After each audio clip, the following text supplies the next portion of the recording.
Hey everyone, this is Hunter, and before we get into this week's episode, I want to invite you to Pursuit Night coming up on Friday, October 20th. This fall, in our life together at Fellowship Denver, we've been learning about Jesus' great promise to us that all authority in heaven and on earth has been given to him. And that means that when we are obedient to his great commission to go and make disciples, we get to experience his power, his presence, and his authority. And the first way we obey the Great Commission is to just pray for what God has already promised to do. And so we're going to gather over the course of the next year on some select Friday nights in order to pursue God for what he's promised us through prayer and through worship. Now, if you've always experienced group prayer as long-winded and boring, I'm going to be teaching us some new for us habits and practices for praying together. So that's going to be fun to learn. Our worship team is going to be leading us in worship. And so I hope you'll make plans to join us on Friday night, October 20th for our first Pursuit Night. Full details are on our website at fellowshipdenver.org/pursuit.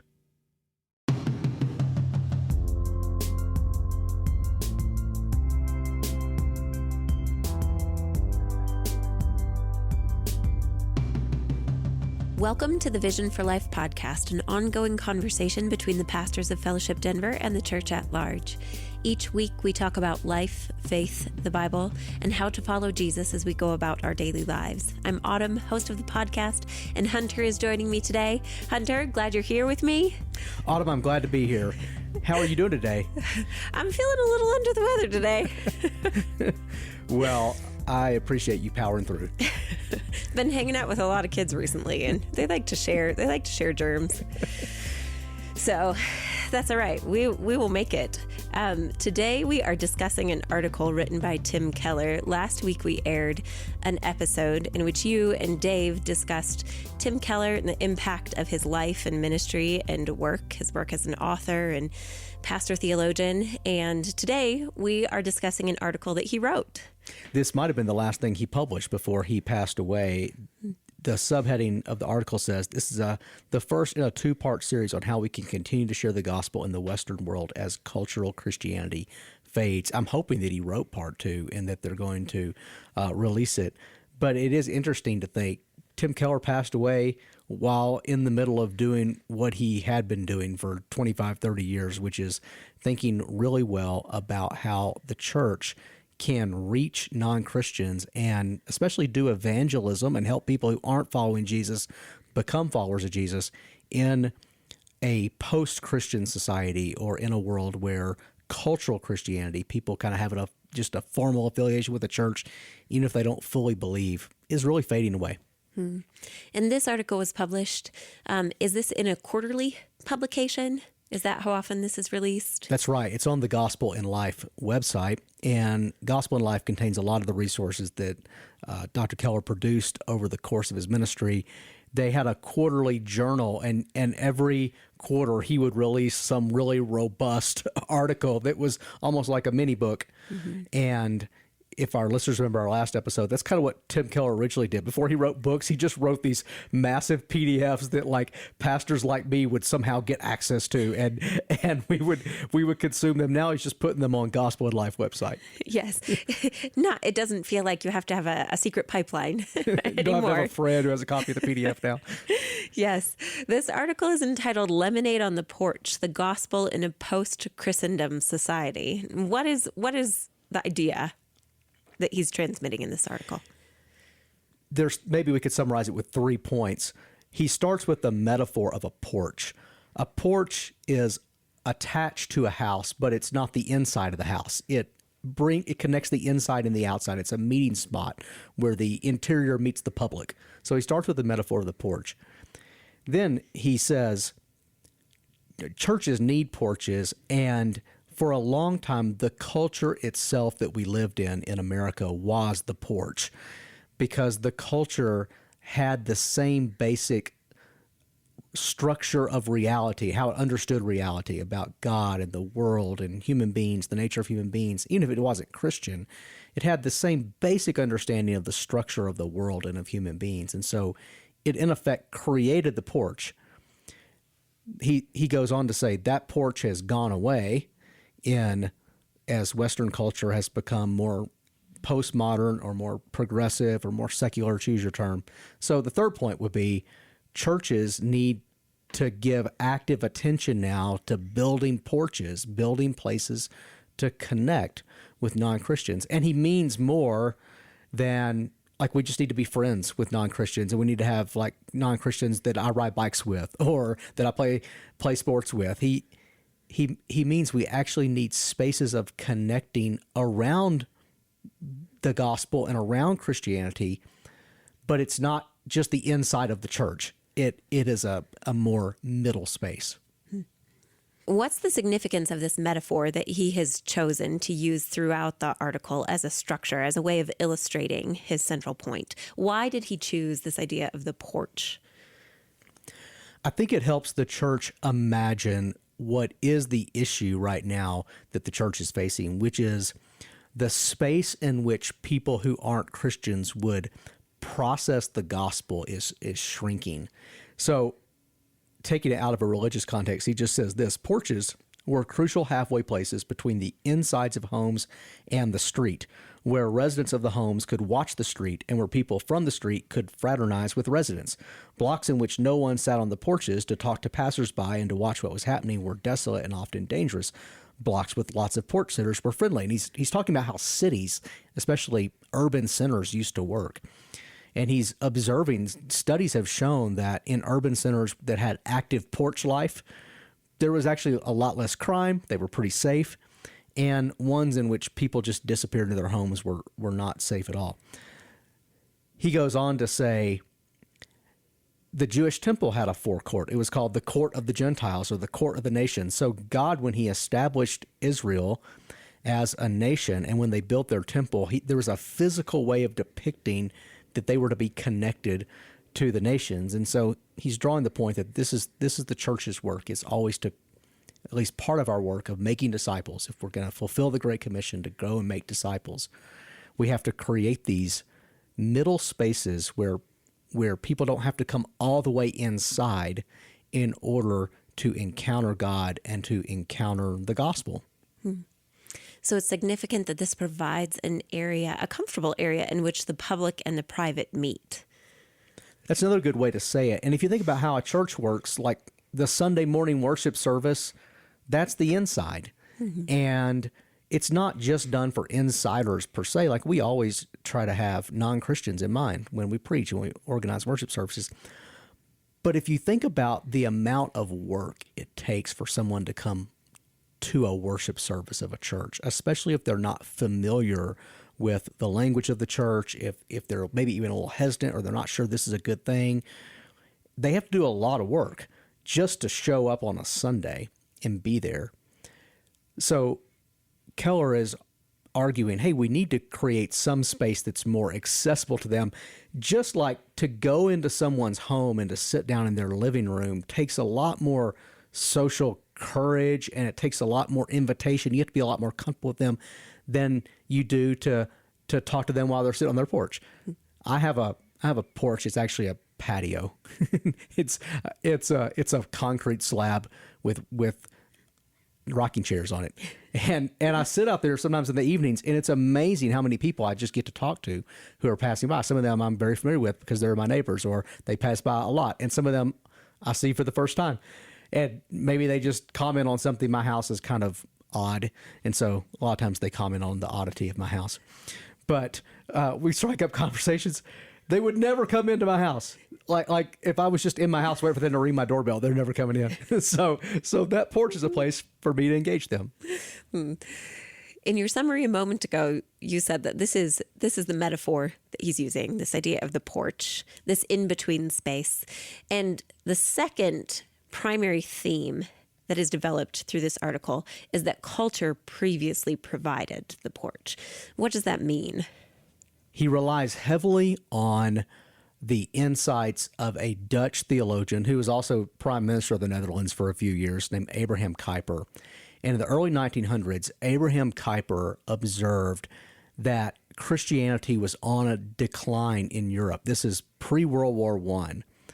And the society, which had been functionally and formally Christian in all its institutions, was becoming less and less so at an institutional level, and fewer people were now part of a church. And what we would call secular ways of thinking were starting to really spread throughout European culture.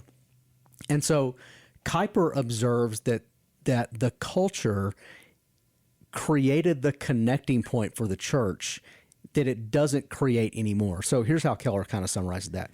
Genuine born-again Christians were always only a fraction of any European society at the time. But Kuyper in no way despised the nominal Christians who constituted the majority. Now, what he's saying right there is, we all know that Jesus said you must be born again in order to enter the kingdom of God. And there's a lot of people who have been maybe in some formal sense identified with the church or maybe raised in a Christian family, and they would still go to church a few times a year, who probably don't have this new heart, this new birth that Jesus is talking about. In fact, one of the ways that evangelism was often done is by helping people see you must be born again. I preach this message sometimes too, especially to help people who have had church experience see, like, just because you've grown up in church doesn't necessarily mean you're a Christian in the Jesus way. So he says, genuine born-again Christians were only a fraction of any European society at the time, but Kuyper in no way despised the nominal Christians who constituted the majority. In other words, he didn't hate on these people, because when nominal Christians came into church to hear the gospel preached, they had been prepared for it all their lives. The message did not sound completely, utterly confusing or radically contradictory to their moral sensibilities, because they had been on the porch of Christianity. He goes on to say, European culture was, to use Kuyper's metaphor, a forecourt or porch for the church. It was a halfway place between complete unbelief on the one hand and fervent heart faith on the other. On the porch were people friendly and respectable toward Christianity. In that depiction, in Kuyper's understanding that Keller is exploring, it sounds like the broader European culture still shared some basic assumptions that were derived from Christianity. And so even if people were nominally, that's the word that Keller used and that's commonly used, nominally Christian, they're familiar and also shared a central, maybe a set of values or operating assumptions about the nature of reality. And so in that way, the in-between space was transversible. But the porch, maybe it was easier than, as you mentioned a moment ago, for someone to move from the porch to the interior of a church if some of those central sets of assumptions and suppositions about the nature of reality and how the world worked didn't seem entirely foreign. They had to change their understanding of what it means to be accepted by God, or how they were accepted by God. In other words, they had to come to understand the gospel. But some of the other things that help someone even understand the world in which the gospel exists, that already existed for them. So he says this, not only was the forecourt to the sanctuary going away, but the culture now actively draws people away from God. That's a quote from Kuyper. Kuyper gives some reasons. The rise of science was wonderful, but an ideology was forming, one that said, here in science and in technology is the real solution to all our ills. Capitalism, too, was bringing more prosperity. But it was also creating a new mindset of materialism that tempted people to live for wealth, comfort, and pleasure. Perhaps most of all, the academy, the media, and the arts were all depicting religion as a burden on human freedom and a limit on human potential. Today, when you talk to most people about our need for God, Kuyper wrote, you feel that they are not only too distracted, too taken up with particulars, but also that the internal spring for directing one's inward life upward has become unhinged. And I think that last insight, more and more they were depicting religion as an enemy or a burden to human freedom and a limit on human potential. And so people started to sense this religion is not only do I not believe that fully, but that would hold me back from, to use our language, being the person I should become or becoming my best self. That would hold me back. It would restrict me. It would limit me. And so now the assumption is not just that Christianity is generally good, even if I'm not a huge part of the church.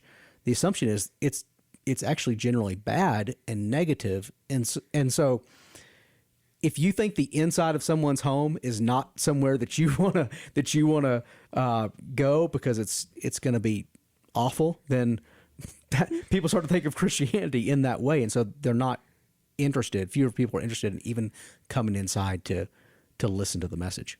Because it would be uncomfortable. It would not be a place where they would feel comfortable. It wouldn't resonate with some of these other ideas that they were beginning to associate with freedom. The articles that Kuyper wrote, that Keller is relying on here in his article, were published between, I think, he says 1907 and 1911. So Kuyper was making these observations about European culture and that of his immediate surrounding in the Netherlands, so Dutch culture and then broader European culture before World War I. But many of those things that he mentioned in the quote that you read a moment ago, science and technology being seen as the answer to all of our ills, capitalism and the resulting comfort it brought, and then the pursuit of purely comfort and materialism, and then the academy, media, and the arts depicting religion as a burden on human freedom or an unnecessary constraint on freedom and human potential. Those all sound like really live issues within American culture right now. So how does this translate from what Kuyper was observing in Europe in the early 1900s into this consideration that Keller's making now in this article?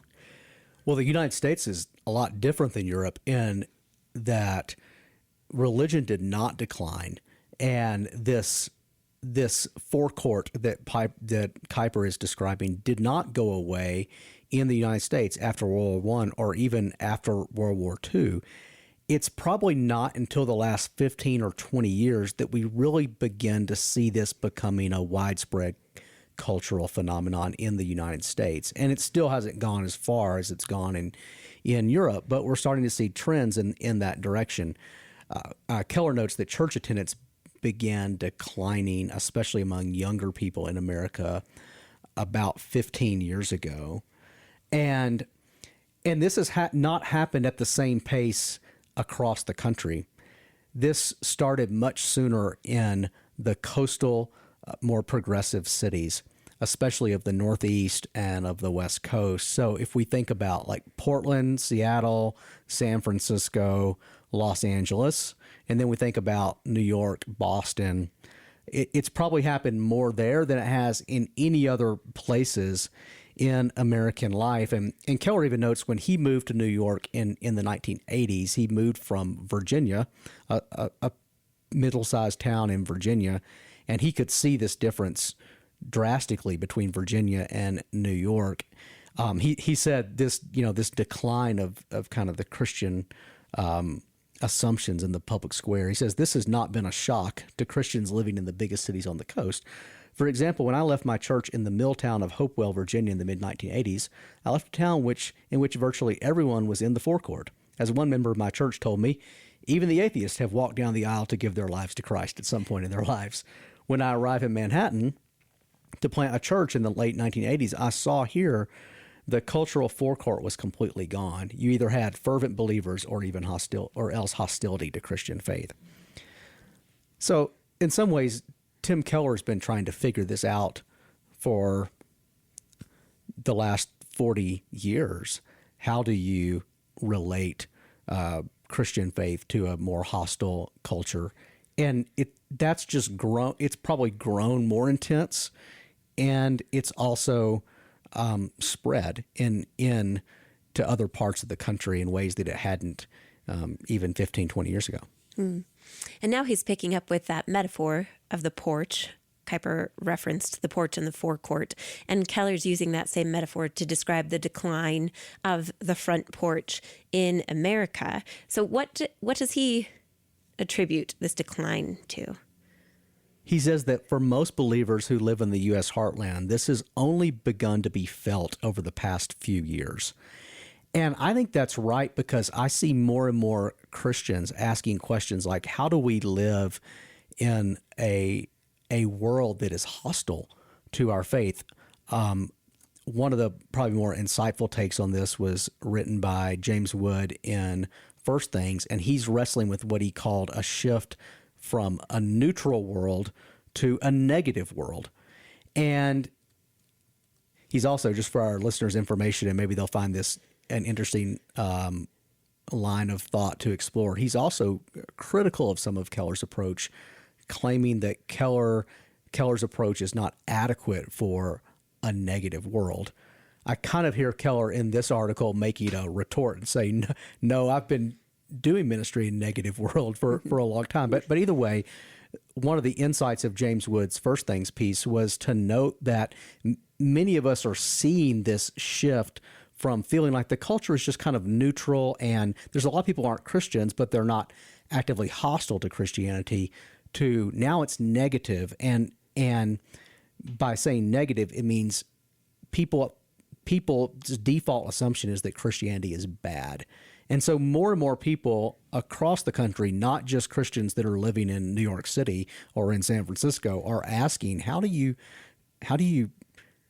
reach people, or how do you make disciples? Sometimes they're not asking, how do you reach people? They're just asking, how do you preserve the people who have been reached, or who all are believers? But how should the church live in a world where, to use James Wood's term, is now negative, to use Keller's term, the porch, the forecourt that used to be provided by the culture has gone away. Okay, he then tries to unpack some of the reasons this has happened. He cites, for example, the mindset shift that happened after 9/11, where people started to see radical religious commitment as potentially dangerous. And because the 9/11 terrorist or Muslim, people didn't distinguish like, oh, well, that's Muslim faith. They also thought that is the effect of extreme religion, and some Christians got lumped in with that. He talks about the Obergefell decision being a cultural watershed moment where the new sexual ethic now gets institutionalized in a way that it previously had not been. And as a result, a lot of business and government begins to identify the biblical or the Christian sex ethic as dangerous bigotry in a way that it hadn't been identified as that before. And then he also talks about the pandemic and the fact that many people withdrew from church in pandemic, and churches have struggled often to regather and rebuild the congregations that they had before the pandemic. So I don't know that these three reasons he's given are comprehensive. And I get the sense when I read this, he's struggling a little bit, or not struggling, but he's fishing a little bit to try to explain why it feels more intense. This shift feels more intense just in the last few years. And yet I think the insight we need to capture is it does feel to many people more intense. And I can step back and say, here's what's happened, even if I can't name all the specific reasons why it's happened. But I think what's happened is that the notions of personhood and selfhood that there's sometimes called individualism, but the notions of personhood and selfhood that are often tied now into sexual ethics, but are deeper than just sexual ethics. Those notions of personhood and selfhood have become more and more and more ingrained in our society, and they've become institutionalized, meaning the institutions of our society are now not just kind of assuming those, but they're really enforcing in some way and propagating that understanding of personhood. The basic understanding of personhood is only you can determine who you are, and only you can say who you are. And as we've talked about in some of our gender series, it tends to unhinge personhood, who I am, from the creation. So it's not tied to my body. It's not tied to how I'm created. And it's without reference to God. That has become more ingrained. So just to give one practical example of like how it's become institutionalized, I've had more and more people tell me like, okay, my work is now saying that we all have to choose our pronouns and identify our pronouns as part of our email signature or part of our name badge. And that's an institutionalized shift. Even if this idea like that you can you could choose not to be a she. You could choose to be a they, Autumn. Even if that was an idea that was prevalent in our culture, it's one thing for that to be an idea that's prevalent in our culture. It's another thing for that idea to be institutionalized in a way where, like, this place that you rely on to work or that your kids go to school is now requiring that you in some way express that viewpoint. So I think that's a tension many people feel, and I don't know exactly what caused that shift. I do think he's probably onto something to point back to the Supreme Court Obergefell decision, because I think it had implications far beyond the legality of same-sex marriage, but rather it institutionalized an understanding of sexuality and gender in a way that had previously been widely accepted, or there were many people in America who previously believed that. So it didn't change what many people believed, but it did give kind of institutional weight and heft to this viewpoint. So we're seeing in the last few years that more and more of our institutions are now propagating this ideology, and that does cause us to feel more pressure as followers of Jesus. And I don't think it just causes followers of Jesus to feel pressure. It causes anyone who has a different worldview to feel pressure. And this is what Keller is likening to this disappearance of the front porch. So one evidence of that is this new understanding of personhood and this new contested question, what is human nature? Does human nature even exist? That is no longer sourced in either religious tradition or in natural law, and now says that self-actualization and self-expression is the highest pursuit, the highest good that an individual can pursue. That shift, those shifts are what Keller is likening to this disappearance of the front porch. He kind of summarizes this section of the article by saying this: suddenly, especially in the minds of younger Americans, Christians were the immoral ones, the cruel ones, the enemies of democracy, freedom, and compassion. In most parts of the country, church growth and church planting became far more difficult. Christians found themselves public targets of criticism for their views, especially on sex and gender. Then the pandemic emptied churches, and since public services began again, most churches to this day have not yet recovered their former congregations. The American forecourt was emptying. Kuyper's prediction was coming true, even in the United States. Some of our listeners might be thinking, well, hasn't the church contributed to that? It's not just all the culture's problem. And Keller does acknowledge that. He says, in response to this increasing distance from the culture, he says many evangelical Christians took a publicly belligerent tone and engaged in naked power politics. So he's also saying, hey, part of this is the church responded, or sections of the church, portions of the church, churches, groups of Christians is probably the right way to say it, responded in ways that only exacerbated the conflict and reinforce the narrative that Christians are to use his term, enemies of democracy, freedom, and compassion. So we do have to ask, like, how do we not minimize the fact that there is a stark difference between the worldview of the Bible and the worldview that's becoming more and more institutionalized in American life? That's just a real tension, and it's a real conflict of ideas, and yet how do we do that in a way that we're not so belligerent in our tone, or we're not so belligerent in our approach that we can't create that front porch space to actually talk about these things with people? Some of our listeners might respond, well, I mean, no one will talk about that. As soon as you have this idea, they are upset at you. And that is true for some folks.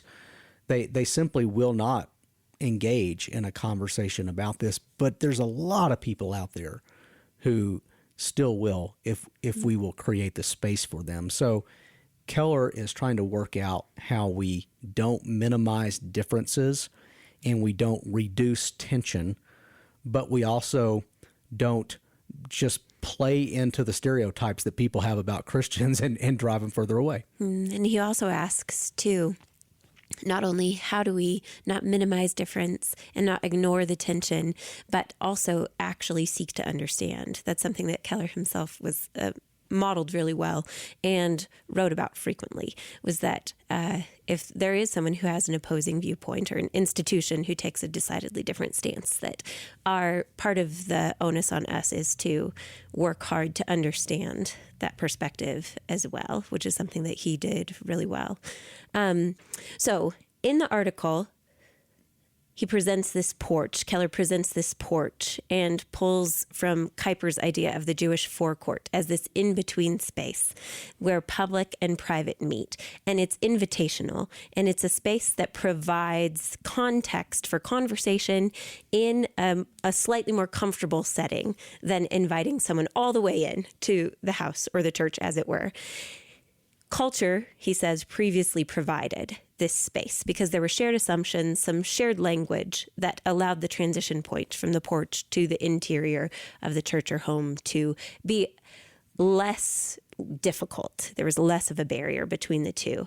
That space has been and disappeared years ago in Europe to some degree and has been rapidly disappearing in American culture in recent years. And so the third major theme in this article that you mentioned at the beginning of our episode, Hunter, was that churches need to work to rebuild that space. So we need to build new porches. What does he mean by that? Porches are spaces, and he doesn't just mean physical spaces, but they are relational spaces in which people can encounter Christianity and question Christianity and wrestle with Christianity. They are not just places where people meet Christians. So he's talking about something more here than like, well, my kids go to school and I'm friends with some of the parents who aren't Christians at that school.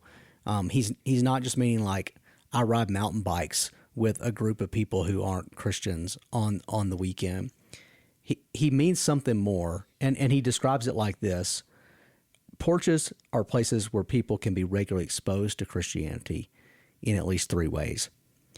They're able to see it, they're encouraged to question it, and they must be enabled to hear it. But the point he's making is that's probably not going to happen just at the inside of a church, like just by them coming to a worship service or just by them taking a class at the church. So the church has got to create the space where people can see and they can question and they can hear the gospel. I want to ask you to extrapolate that just a little more. You said it's not only just having some friends within the community, neighbors, or people who are from your kids' school or mountain biking or skiing friends. So those types of relationships are relational. You're getting to know those people, maybe building friendships, finding some commonalities, some things you enjoy together. But you said that this porch building, creating this kind of space, is distinctly different. And as Keller put it, the people who you're engaging are enabled to see something within the life of Christians or Christianity, encouraged to question it, which means that Christians have to listen. So listen deeply and encourage conversations that might feel risky. And then finally, they must be enabled to hear it. And I wonder if you would comment on that a little bit more, because what is the difference between just hanging out with someone, getting to know them, and then creating a space in which someone can see, question, and hear the message of the gospel? Well, let's just talk about the see it part. He says, this happens, of course, when it's modeled in the lives of individual Christians, but it may also consist of visible expressions of Christianity. So I like that phrase, visible expressions of Christianity. Visible expressions of Christianity are more than just individual Christians living good lives. And then he gives some examples, whether it be in a service to the community, such as caring for the poor, art, such as literature, music, or theater, or in education, such as a Christian school. So a visible expression of Christianity, we might think of it like this. It's a community of Christians, or it's an extension of the church that is expressing the Christian worldview in something that is done in public beyond just a worship service. So they're creating a school, or they have a ministry that is serving the poor, or there's an art gallery.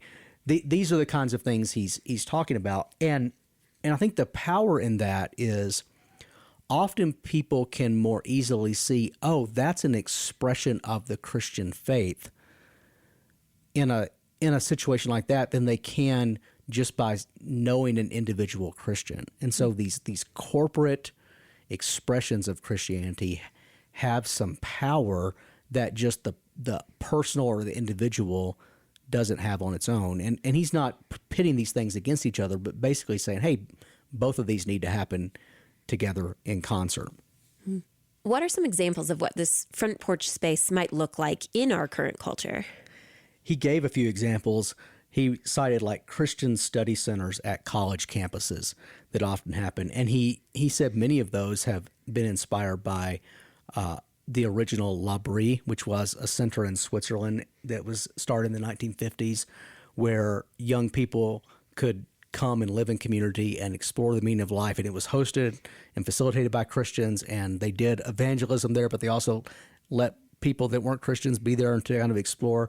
And Keller notes that on many college campuses now, there's Christian study centers that have adopted this L'Abri model.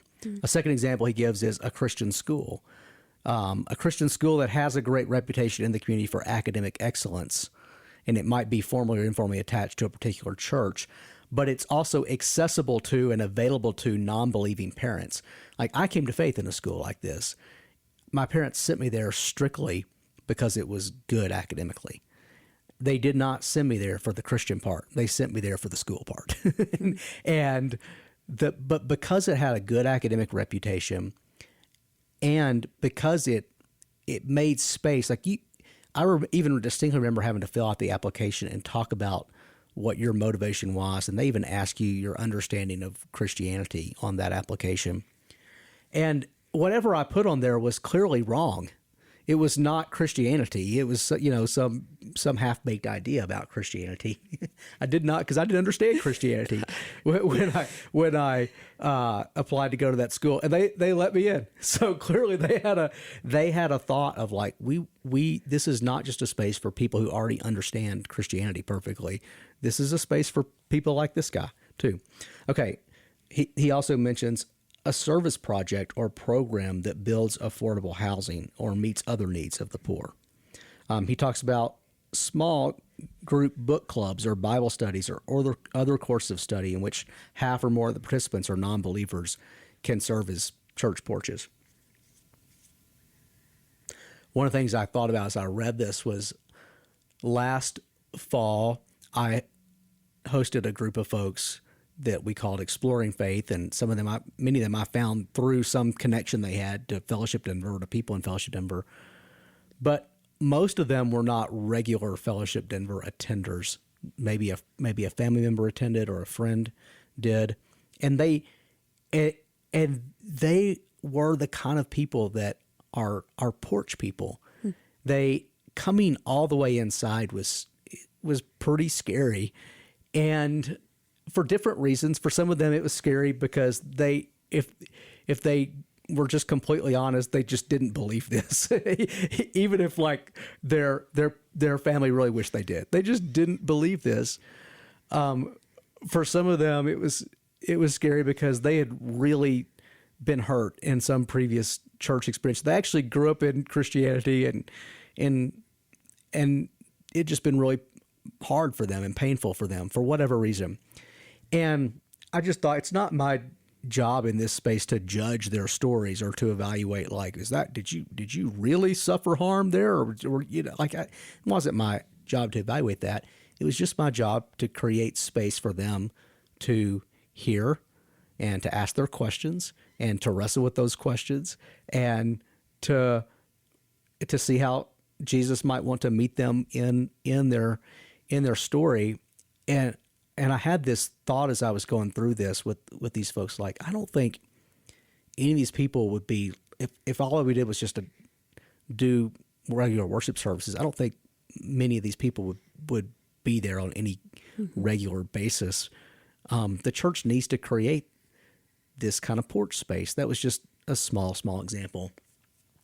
We started Fellowship Denver this way. We created, we didn't have this language, but we hosted open forums on Jesus and the Bible in coffee shops. And Dave taught some on Jesus from kind of his academic Jesus background. I taught one time, I did like one on the story on the Bible. And we just gathered a bunch of people who had some interest in discussing these things, even though they would have gone to a church. And a few of those people became part of the launch team for Fellowship Denver. Not all of them, but a few of them did.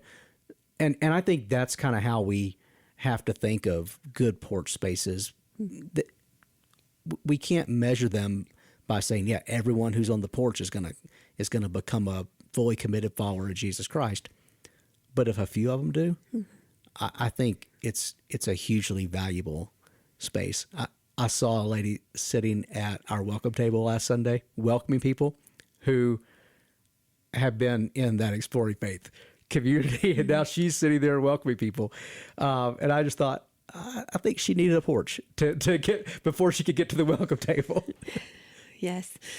He also says that the original church porch is just a hospitable Christian home, a place where people are invited regularly. And additionally, Keller says where Christian faith is unselfconsciously modeled and discussed. So there's an openness to it paired with this relational invitation, and a relationship that is true and holds up regardless of the outcome, I think is an important component of that when genuine hospitality is practiced. It marries both a genuine reflection of Christianity as it impacts the life of the people who are opening their home, and a genuine invitation into relationship and the fruit of relationship. He closes the article with this section on subversive fulfillment. What does that mean? We didn't draw it out as one of the primary themes in the article, but Keller mentions it in this article. It's very thought-provoking, and it felt tacked on at the end. It's like, oh, yeah, I've got one more thing here. And but it's an important thing to think about. He's asking with this question, how do we deal with the fact that Christianity is really distinct and different, and not only is it different, like some of the ideas that you have to adopt in order to become a follower of Jesus and to follow, and as you will adopt as you follow Jesus, are contradictory to those of our culture. So how do we recognize that and still try to make connections and build common ground?